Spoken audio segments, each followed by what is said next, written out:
that I wanted to be a medical doctor, but I started off working with a rat, a very special mole rat, which had what was called as fragile sites on the X chromosome. And we know that fragile sites on the X chromosome are responsible for or are an indication of Fragile X syndrome, the most common form of inherited mental retardation in humans. Okay, so while we were working on the Fragile X chromosome in the animal, we did lots of different, we could kind of do some fancy things, including microdissection of the regions and cloning and trying to, characterize.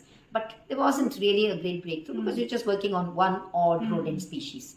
But 1991, so that was just exactly 4 years after I joined the Department of Genetics, while I was thinking how to get back to my passion of doing human genetics, the gene for Fragile X syndrome was identified by Ben Oostra and his group in the Netherlands, and we were lucky to get that probe.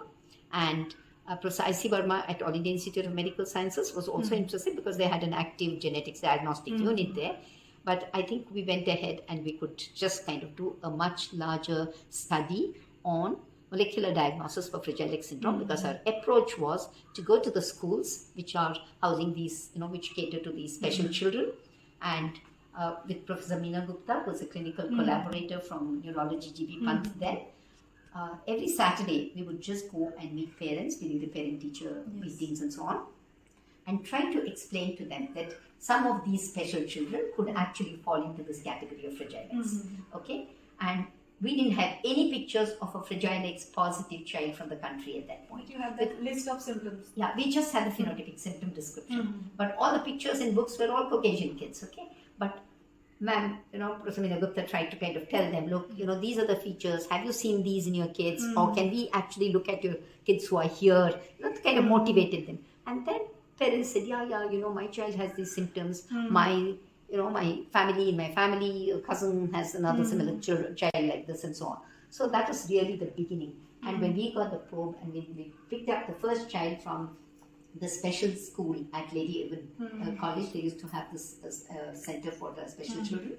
And it turned out that when we developed a southern blot, we actually saw that the probe identified the child who was positive, the mother who was a carrier, and then, of course, there was another child in the family who was a normal one. Father, of course, with Omega control. So we got that beautiful classical pattern that is expected for an X-linked condition, and one which is with a trinucleotide repeat expansion. So that, if I were to say, was really 20 years down the line of wanting to do medical genetics and biomedical genomics. So when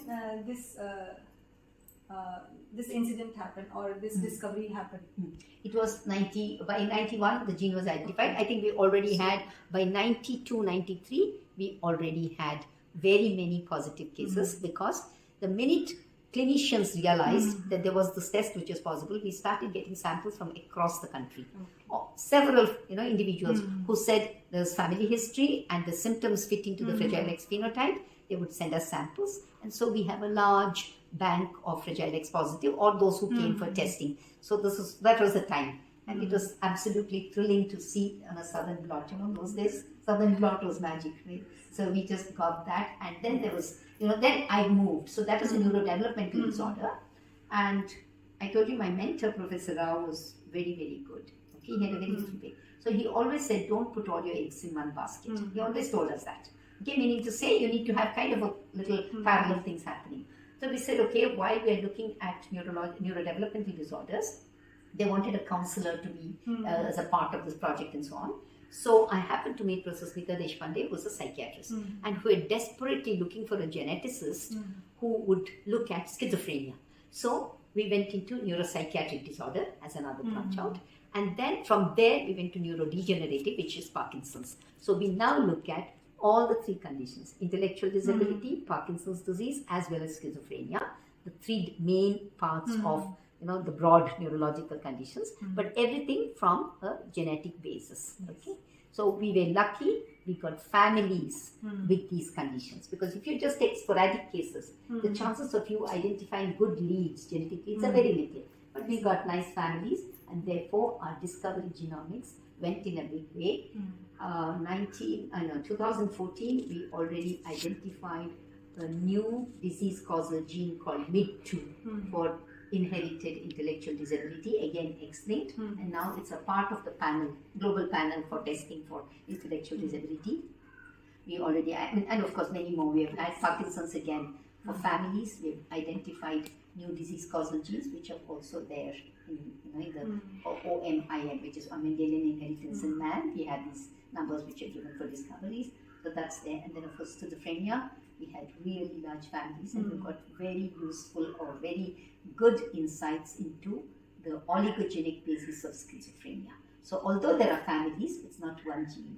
It is a set of genes. Extensive work and hard work of so many people. Yes. Collaboration, yes. hard work. So my largest, my first and foremost gratitude is to the clinical collaborators, because without them, I could have just not touched a patient or never got access to anything. Yes. So starting from Professor Meena Gupta, all through my other collaborators with Dr. Madhulika Kabra at AIMS, Dr. Smita Deshpande at RML, Professor Madhuri Bihari and Professor Uday Muthani on Parkinson's, from Bangalore, from AIMS and Bangalore respectively, and these are only for the neurological or the brain disorders. Okay, I'm so very grateful to them, but for them, we could never have done biomedical genetics in a university setup.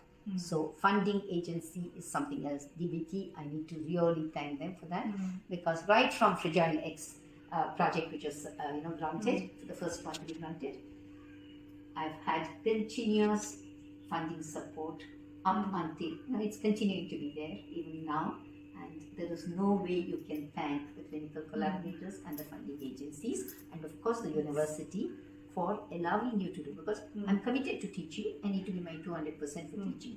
But beyond of that, university allows you to do what you want to. You can pursue whatever area of research. So I think the freedom, the autonomy, and the support, whatever that we got, is hugely, valuable.